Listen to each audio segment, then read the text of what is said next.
Acompanhe agora o programa Jesus e o Logos.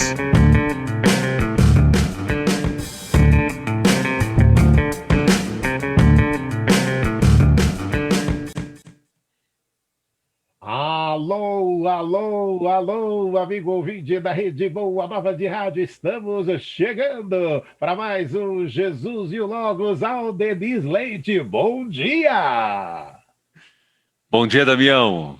Bom dia a todos os amigos e amigas aqui conosco, toda quinta-feira para o programa Jesus e o Logos. Prazer estar aqui com você, Damião. Opa, prazer todo meu também. Você que está aí nos acompanhando, já estamos ao vivo no facebook.com/TV Mundo Maior. Participe, coloque sua opinião, se tiver dúvidas, pergunte também. Temos à sua disposição o nosso WhatsApp 996433827. E o tema do programa de hoje, qual é, Aldenis Leite? Nossa proposta hoje, Damião, é falar um pouco sobre a transformação moral como um fator de prevenção dos transtornos mentais. Ou seja, unindo um pouco psiquiatria e religiosidade ou espiritualidade. Será que a reforma íntima, a mudança de conduta, de pensamento, a conexão com o bem, produz realmente uma profilaxia, uma prevenção contra a doença mental? É isso que a gente quer conversar um pouco hoje com os participantes aqui. Então, transformação moral como prevenção de doenças mentais. Então, Aldenis, numa visão espírita, vamos lá, numa visão espírita, por que ficamos doentes? Mais, hein? E mais, qual a visão da logoterapia também nessa questão? Aldenis Leite. Olha só que interessante isso, né? A psiquiatria, na atualidade, em função de uma evolução vertiginosa que ela teve desde a década, vamos dizer aí, a partir do início do século XX, final do século XIX, início do século XX, começou a haver um desenvolvimento crescente da psiquiatria. E a partir da década de 40, 50, começaram a surgir tratamentos efetivos, promissores em relação aos transtornos mentais.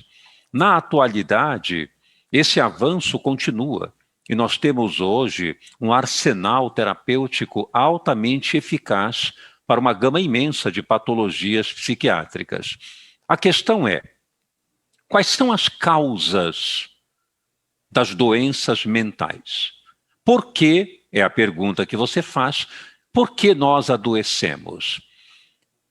A psiquiatria apresenta um número muito grande de possibilidades causais. Isto é, na verdade, os fatores genéticos, os fatores ambientais, a predisposição pessoal do indivíduo, fatores estressores diversos concorrem para o surgimento dos transtornos mentais. Como a gente sabe muito pouco sobre a causa dessas doenças, nós, então, levantamos um conjunto de causas que sofrem um efeito, digamos, sinérgico. Elas se confluem, produzindo, portanto, um efeito que é a doença mental.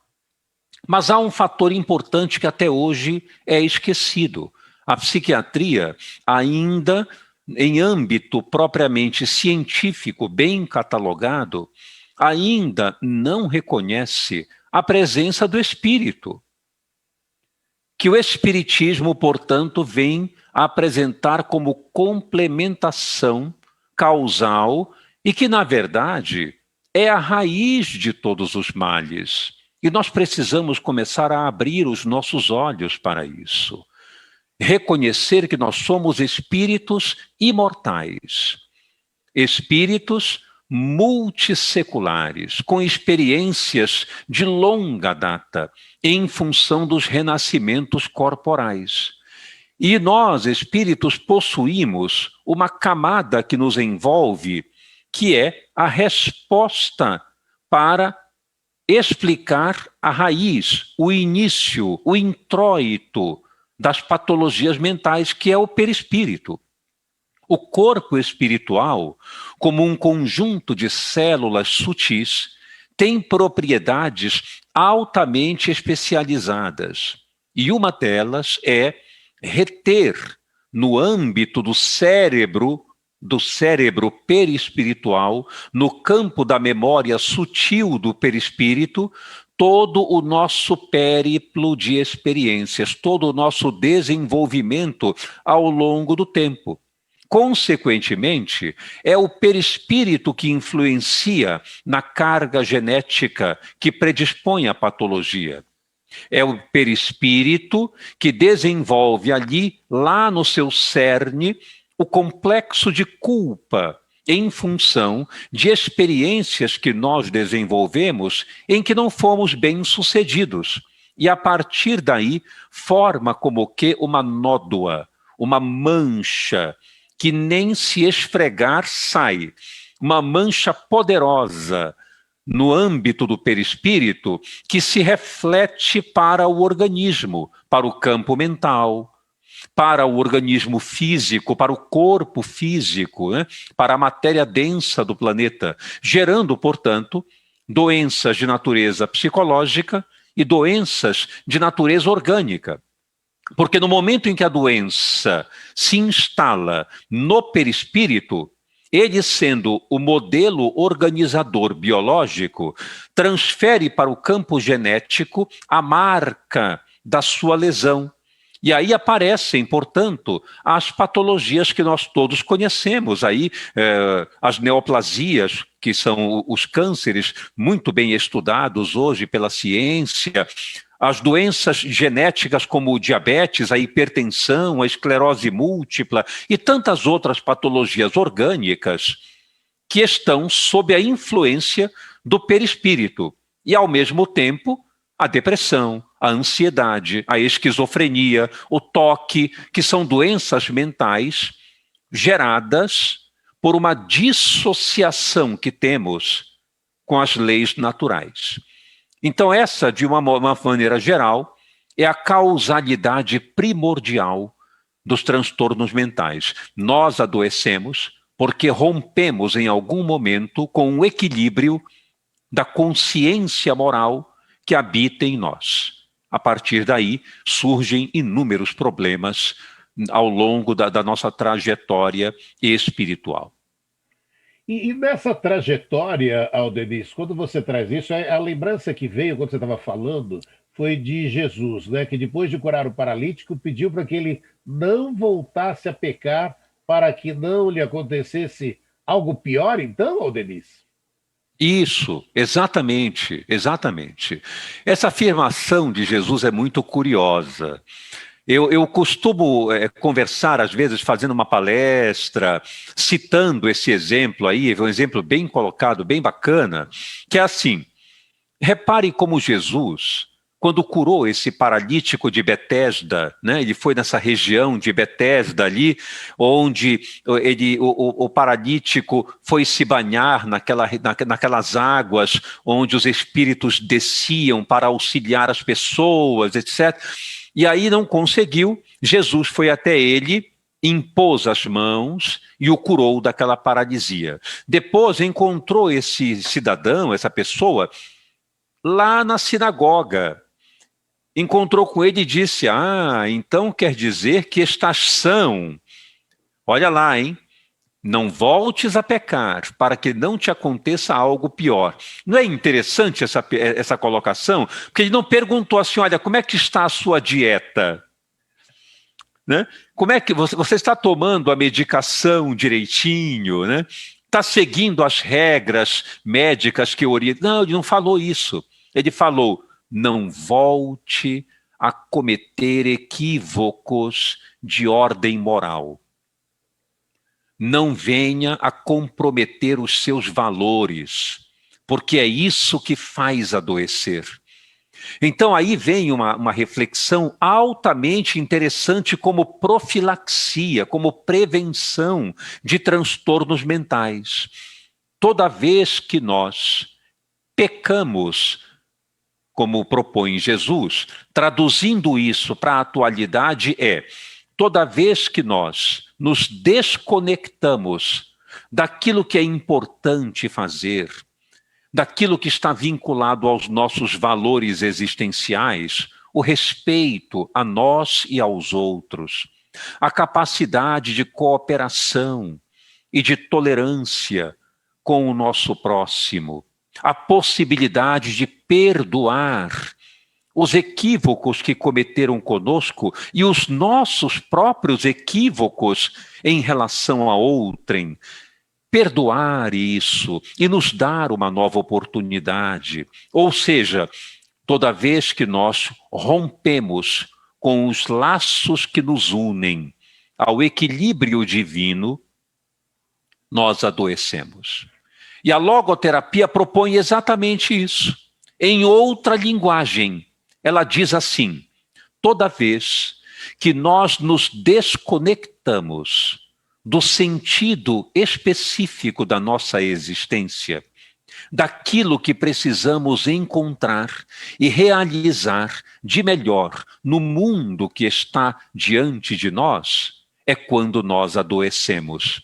Viktor Frankl propõe que a neurose, isto é, a ansiedade, a depressão, os transtornos mentais, naquela época eram chamados de neurose, né? Ali na década de 20, de 30, com Freud e outros expoentes da saúde mental. E chamavam de neurose esses problemas, né? Viktor Frankl diz que a neurose nada mais é do que uma hiperconcentração em si próprio. Quando a pessoa se concentra em si mesma, tentando se proteger, se garantir, se defender, gira em torno de si mesma apenas, ora, o Espiritismo chama isso de egoísmo. Quando nós nos concentramos em nós mesmos, é quando nós adoecemos. Inclusive, só para completar essa reflexão, eu vou contar uma pequena fábulazinha aqui, bem breve, que é assim. Eu gosto de dar esse exemplo do que é a neurose. Havia uma centopeia que transitava livremente por um jardim, certo dia, banhando-se no sol. Num dado momento, passa uma pessoa e olha aquela centopeia andando e diz assim: centopeia, um minutinho. Aí ela para, olha para a pessoa e a pessoa diz assim: me responde uma coisa, agora que você está aí parada. Com qual das patas você dará a seguir o próximo passo? Uma centopeia tem mais de 100 patas, mais de 100 patinhas, né? Ela ficou pensando qual daquelas patas iria se mover quando ela desse o próximo passo. Nunca mais ela andou. Parou de andar totalmente, ficou paralisada, preocupada com qual das patas ela daria o próximo passo. É isso que é a neurose. A neurose é uma preocupação excessiva consigo. Então, diz Frankl, quando você sai de você e passa a cumprir o sentido da sua existência, o que significa dizer conectar-se com Deus, é uma prevenção absoluta contra a doença mental. Olha, hoje estamos falando da transformação moral como prevenção de doenças. Então, Aldeniz, qual é o significado, vamos lá, da depressão e da ansiedade numa visão espiritual? E por que essa transformação moral auxilia na prevenção dessas doenças, hein, Aldeniz? Sim, veja bem. Olha só que interessante. O que é a depressão? Vamos colocar em um nível espiritual. Não vamos abordar aqui num sentido propriamente psiquiátrico. Já falamos, tem programas sobre isso, inclusive sobre depressão. Mas eu quero falar num sentido espiritual mais diretamente. O que é a depressão? A depressão é uma insatisfação do espírito em relação à vida como ela é. Isso que nós podemos configurar como uma depressão em um sentido espiritual. É uma insatisfação da alma, do espírito, em relação à vida como ela é. E isso gera os sintomas de humor. Humor deprimido, perda de prazer, falta de interesse, um cansaço, uma desmotivação, uma tristeza contínua. Ora, é isso que caracteriza o processo depressivo. E a ansiedade é o quê?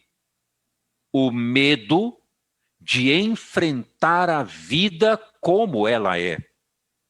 Na depressão, é uma insatisfação com a vida. Na ansiedade, é o medo de enfrentar as incertezas da vida. Então, quando a gente avalia, por exemplo, pense, por exemplo, no transtorno de pânico. A pessoa tem medo de passar mal no metrô, no ônibus, no elevador, na rua, então ela não sai de casa. Ela evita tudo, porque ela tem pavor de ter um ataque de pânico. É isso que a gente chama do medo de ter medo. Por isso que essa doença se chama o medo, de ter um ataque de pânico em algum lugar. Isso representa, do ponto de vista psiquiátrico, o foco do tratamento. Mas é uma situação superficial. A situação profunda, na realidade, é o medo que o espírito tem de enfrentar a vida como ela é. Ele tem pavor disso. Ele tem medo de amar. Ele tem medo de sofrer. Ele tem medo de perder as pessoas. Ele tem medo de perder o emprego. Ele tem medo de ser alguém incapaz, inútil, de não vencer os desafios do cotidiano. O que é que ele faz então? Ele paralisa a sua vida. É o medo de enfrentar a vida. Ora, se nós, portanto, percebemos, agora vamos para o lado da logoterapia, se nós conseguimos perceber na vida um significado profundo, se nós conseguimos perceber no ambiente em que nós vivemos uma razão para atuar e para contribuir, nós concebemos, portanto, o valor que a vida tem em nível integral, de uma maneira profunda, e o Espiritismo nos mostra isso claramente. É o Espiritismo que nos mostra a profundidade que tem o sentido da nossa existência. Porque depois da morte biológica vem o prosseguimento das tarefas espirituais. Nós somos espíritos imortais. Nós temos o horizonte do infinito diante de nós. E quando a gente concebe isso com clareza, por que teremos medo de enfrentar a vida? Por que teremos uma insatisfação de viver a vida como ela é? É claro que nós não experimentaremos isso. Teremos, portanto, aí o fenômeno preventivo para levar adiante as nossas realizações exatamente como a vida é, sem nos queixarmos, sem reclamarmos, enfrentando aquilo que for necessário. Então, essa profilaxia vem da compreensão do que a vida representa e de quem nós somos. Para concluir isso, Damião, eu quero deixar uma frase para nós refletirmos em casa depois. Veja, diz Viktor Frankl, o estresse, ele é inversamente proporcional ao sentido que uma tarefa ou que um desafio tem para nós. Quanto maior o significado de uma tarefa, menos estresse ela provoca. Quanto menor o valor que tem para nós uma tarefa, mais estresse ela provoca. Portanto, quando temos o reconhecimento de um valor e de um sentido sobre algo, esse algo não nos dá estresse, não muda a nossa estrutura, não nos perturba. Então, o papel nosso deve ser reconhecer a importância que a vida tem e que nós temos perante a vida. E quando fazemos isso, é uma prevenção poderosa contra a ansiedade, a depressão, contra outros transtornos que nos perturbam a trajetória espiritual. Aldeni, você falou de prevenção. Prevenir é melhor do que remediar. Então, quais são os benefícios da reforma íntima sobre a prevenção das doenças mentais, Aldeni? Olha, vamos lá. Os benefícios são inúmeros. Eu vou falar aqui em um caráter, agora, científico. Não somente espiritual, mas científico. Já está provado, através de vários estudos, em nível de medicina e espiritualidade, física quântica, basta consultar o Google. O Google está cheio de artigos acadêmicos mostrando a realidade do que eu vou dizer aqui. Em primeiro lugar, quando nós agimos no bem, quando nós fazemos o bem, há uma série de modificações em nível mental e orgânico. Isso está provado já. Quais são as alterações em nível mental? O que acontece com relação à mente? Em primeiro lugar, nós desenvolvemos uma redução das perturbações psicológicas que levam aos sintomas mentais. Por exemplo, o sentimento de culpa, o sentimento de remorso, a raiva, a revolta, a mágoa. Nós conseguimos superar esses sentimentos perturbadores quando tomamos uma medida vigorosa de mudança comportamental. Segundo aspecto importante, quando agimos no bem, quando mudamos a visão de mundo e de nós mesmos para melhor, nós alteramos em nível cerebral a constituição e o fluxo dos neurotransmissores que promovem bem-estar. Serotonina, noradrenalina, dopamina, endorfinas. Esses neurotransmissores, essas substâncias chamadas monoaminas, é que promovem o humor, a disposição, o bem-estar físico e mental. Quando nós praticamos o bem, quando nós atendemos às solicitações do mundo em caráter de harmonia e de bem-estar, de cooperação, promovemos um aumento dessas substâncias importantes para o humor em sítios específicos do cérebro. Portanto, um fator preventivo contra ansiedade, depressão, psicose. Ao mesmo tempo, também está provado que quando nós promovemos atitudes saudáveis no mundo, nós melhoramos o nosso padrão cognitivo, isto é, melhoramos a concentração, a atenção, melhoramos a capacidade de memorização. Isto mostra que trabalhar no bem é um fator preventivo contra a doença de Alzheimer e outras patologias degenerativas cerebrais.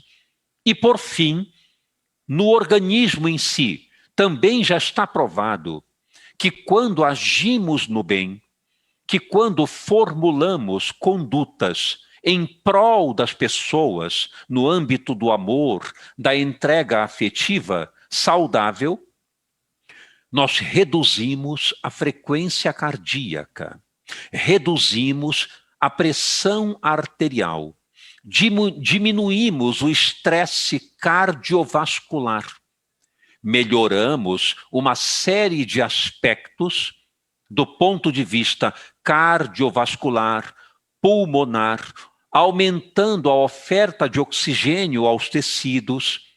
Consequentemente, a gente previne o envelhecimento, as doenças cardiovasculares, a piora do diabetes, por exemplo, para aquele que possuem diabetes.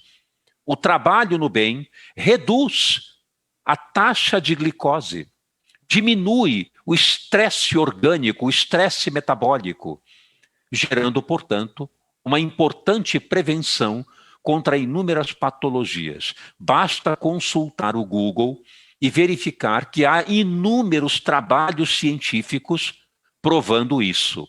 É óbvio que vale a pena amar, servir, contribuir, porque isso traz até benefício não só para os outros, mas, como estamos vendo, para nós também. Trabalhar no bem é tudo de É bom. verdade. Agora, diz uma coisa, Denise, vou pegar o outro lado. De que maneiras podemos fazer essa mudança interior, mas aí naquele momento, quando a casa mental está uma bagunça, como arrumar essa casa, mas definitivamente, Denise? Olha só, é isso mesmo. É bom esse exemplo, hein, Damião? A casa mental. Pensa no seguinte. Pensa na nossa casa, por exemplo. Casa nossa que a gente mora mesmo, né? Ela normalmente é o reflexo de como está a casa por dentro, dentro de nós. Uma pessoa otimista, uma pessoa de boa vontade, uma pessoa de bem com a vida, uma pessoa que atua e acolhe a vida como ela é, sabendo da sua importância no mundo, sabendo dos seus valores. Essa pessoa terá uma casa, uma moradia arrumadinha, cheirosa, perfumada, agradável, acolhedora também. Agora, aquela pessoa que está irritada, nervosa, deprimida, sem vontade, pessimista, como estará a casa dessa pessoa? Normalmente, uma bagunça. A gente vai na cozinha, está lá aquela pilha de louça para lavar. A gente abre a geladeira, está lá aquele monte de alimentos com validade passada, não é? Então, a casa, a moradia, ela é reflexo justamente daquilo que somos. Então, se nós queremos fazer uma boa reforma na nossa casa, nós precisamos compreender que para fazer uma reforma, a gente precisa identificar o dano onde ele existe. Para fazer uma reforma é porque está tudo meio machucado, quebrado. É assim que estamos por dentro. Uma casa mental mal arrumada, cheia de pensamentos negativos, cheia de sentimentos dolorosos que nos machucam, uma desesperança muito grande, uma má vontade. É a casa mental deteriorada. Então precisamos fazer uma reforma. Como é que a gente faz essa reforma? A primeira coisa que a gente tem que fazer é reconhecer os danos que existem. Porque às vezes, Damião, a gente não reconhece. A gente, quando está pessimista, quando estamos pessimistas, por exemplo, é muito comum a gente dizer assim, mas eu estou assim porque o governo é ruim, o mundo é injusto, ninguém me ajuda, ninguém coopera, o trabalho é horrível, o patrão é difícil. Nunca temos responsabilidade. Sempre alguma coisa que está provocando e nós somos as grandes vítimas. É uma ilusão. A responsabilidade, ela é sempre nossa. Então, reconhecer a nossa vulnerabilidade é o primeiro fator. O segundo fator é prontificar-se para atuar. Tomar uma decisão firme, hoje, não amanhã, hoje, para fazer uma importante mudança na nossa condição de vida. E aí, isso implica em respeitarmos os incômodos que vamos experimentar. Quando você faz uma reforma na sua casa, você passa dias ali com poeira, você fica tossindo, espirrando, se coçando de tanto pó. Tem um certo incômodo. A mesma coisa vai acontecer conosco quando decidirmos fazer uma mudança na nossa vida. Haverá incômodos, não é? Nós teremos que renunciar a uma série de coisas, silenciar para muitas coisas, evitar uma série de comportamentos que antes eram danosos, e isso vai trazer um incômodo. Mudar de conduta, mudar traz incômodo. Então é necessário que nós saibamos suportar isso por um tempo, até nos habituarmos aos novos modos de ser. E aí nós passamos então para a escolha do material de reforma. Quando a gente vai reformar a nossa casa, nós vamos ali na casa de tintas, vamos escolher tintas, na casa de material de construção, escolher ali o papel de parede, o que é que nós vamos fazer para mudar, que cor vamos pintar a casa, que móveis vamos colocar novos, enfim. O piso, a mesma coisa acontece com o material. O que é que nós vamos realmente mudar em nós? Será que eu sou uma pessoa muito agressiva com os outros? Eu vou moderar a minha conduta.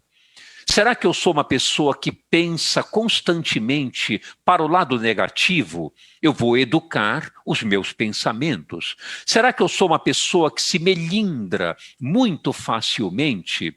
Eu vou começar a avaliar a minha suscetibilidade e começar a perceber um pouco onde estão os meus exageros de avaliação, para me importar tanto com aquilo que os outros dizem, com aquilo que os outros pensam, e reformular a minha maneira de pensar e sentir. É um trabalho constante.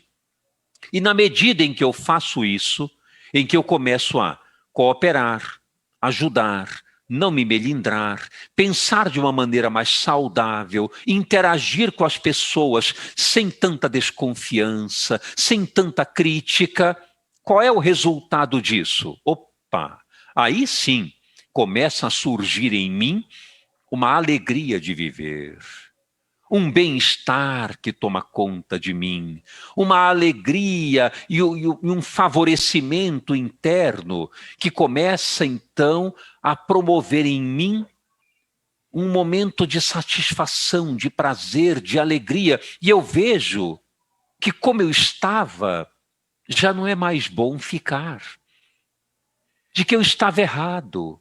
E aí eu começo então a promover, repetir aqueles novos hábitos, aquelas novas condutas, e vou sendo tomado por um estado de felicidade, porque eu tomei uma decisão para mim, não fiquei esperando que os outros mudem, eu mudei. Eu me transformei perante o mundo. E aí, então, eu sou tomado de um bem-estar muito grande, profilático contra a doença mental. Denise, você falou em interagir, a alegria de viver. Então, vamos trazer a participação dos amigos ouvintes, telespectadores que Maravilha, estão vamos lá. acompanhando. O André do Parque São Lucas, ele pediu assim, Denise, se conhecer o psiquiatra Charcot, poderia me indicar algum livro sobre ele?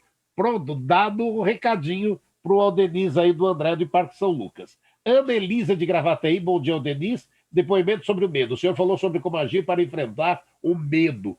Posso afirmar que até meus 15 anos entrava muda e saía calada, com medo de dialogar com as pessoas.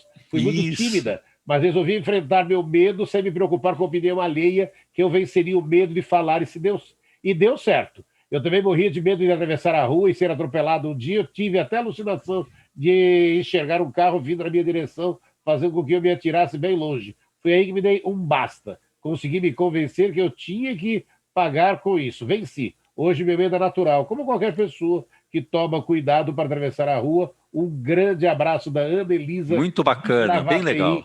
Gravataí, dando esse depoimento para a gente. Muito Então, bacana. Esse comentário dela foi bem interessante, porque é assim que realmente a gente enfrenta. A gente enfrenta o medo desejando aquilo que a gente teme, diz Viktor Frankl. Claro que ninguém vai desejar, no caso dela, ser atropelado, claro que não é isso, mas assim, o que eu tenho medo? É de enfrentar a avenida. Pois então eu vou tentar, eu vou enfrentar.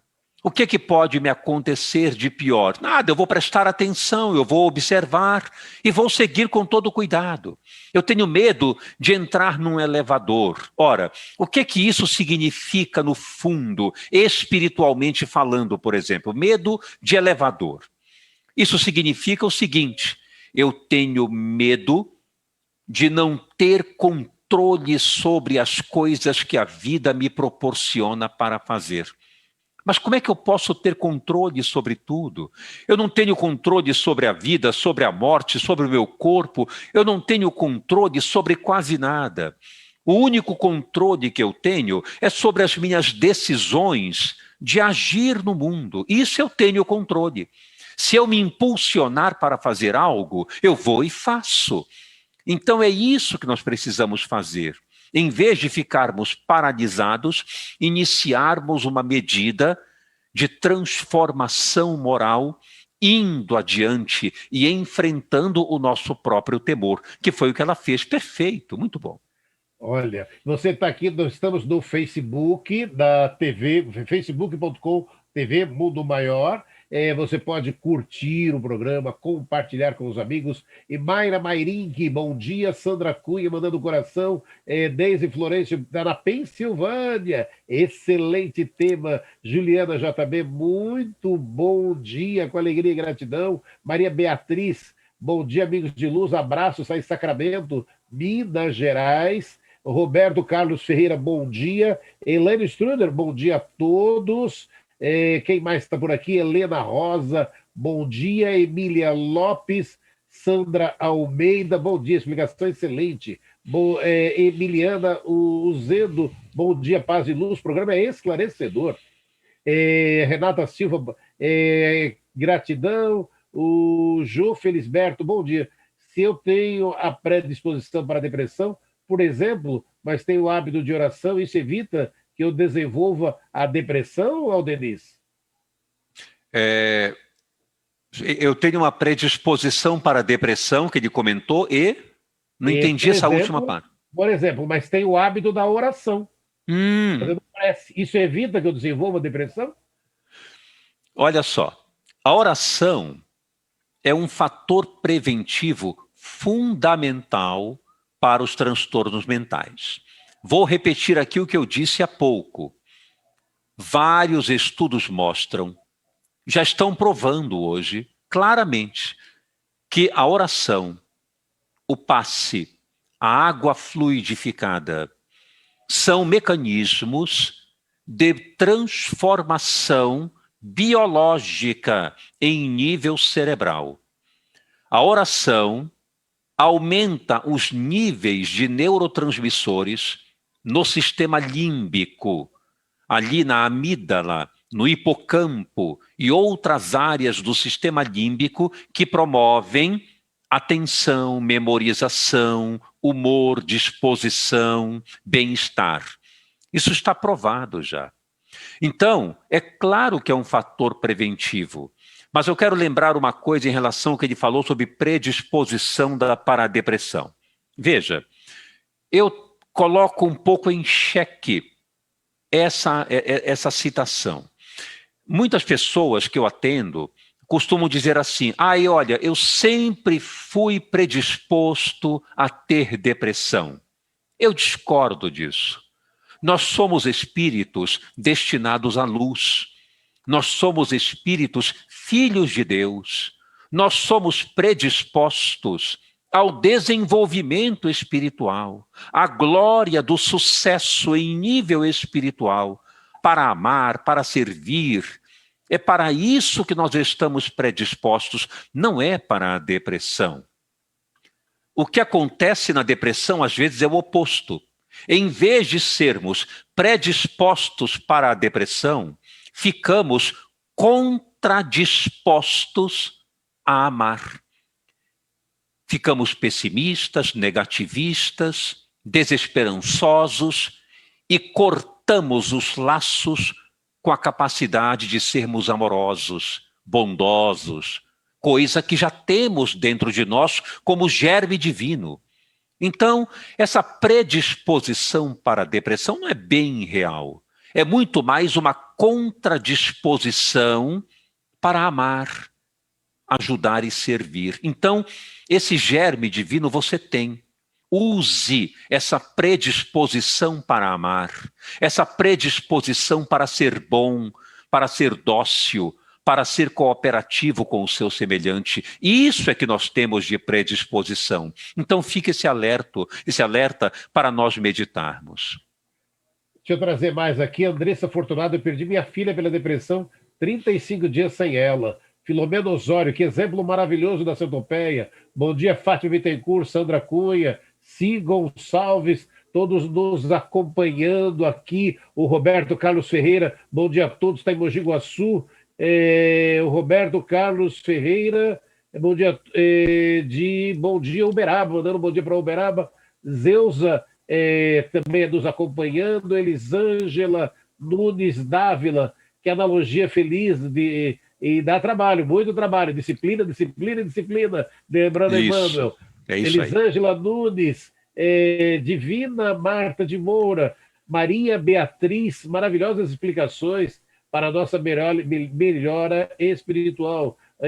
Valesca da Silva, gratidão pelos ensinamentos. Ela está em Vila Velha, do Espírito Santo. Maria Beatriz Cordeiro, quero saber por que com nossos próximos é mais difícil nossa mudança sempre. Zeusa, live maravilhosa, gratidão. Terezinha Medeiros está em Campina Grande. Simone Silva, bom dia família. Era muito medrosa, tinha medo de tudo. E hoje mais experiente, perdi os medos. Magali Mangá, amo vocês. Cineide Oliveira, bom dia. Zeusa, também aqui, orai e vigiai nossos pensamentos. Aldenis, está terminando mais um Jesus e Logos. Passa rápido demais. Nossa, um minutinho para você. Olha, eu só quero concluir dizendo o seguinte. Comece a reforma íntima com coisas bem simples. Acorde pela manhã e tome a decisão de tornar as pessoas seus irmãos, em vez de adversários. O que será que estão pensando de mim? Será que vão gostar de mim? Será que vão me trair? Será que vão mentir? Será que eu vou sofrer? Pare com isso. Confie nas pessoas. Não importa se elas vão realmente responder à sua confiança. O que importa é que o seu coração está aberto para confiar, amar e servir. Acolha as pessoas, sorria para as pessoas, estenda a sua mão amiga. Comece com esses pequenos passos e a sua vida, com certeza, vai se transformar pouco a pouco, você verá. Tente fazer isso e veja como isso é verdadeiro para a nossa existência. Gratidão ao Denis, como diz a Cássia Vilar, bom dia, maravilhosas explicações. A Vanilda, que está em Ribeirão Preto também, adorando o programa. Semana que vem estaremos juntos com mais um Jesus e Logos, ao Denis. Com certeza, Damião, estaremos juntos. Prazer estar com você, um prazer estar com todos que nos acompanharam. Até semana que vem. Grande abraço, tchau, gente.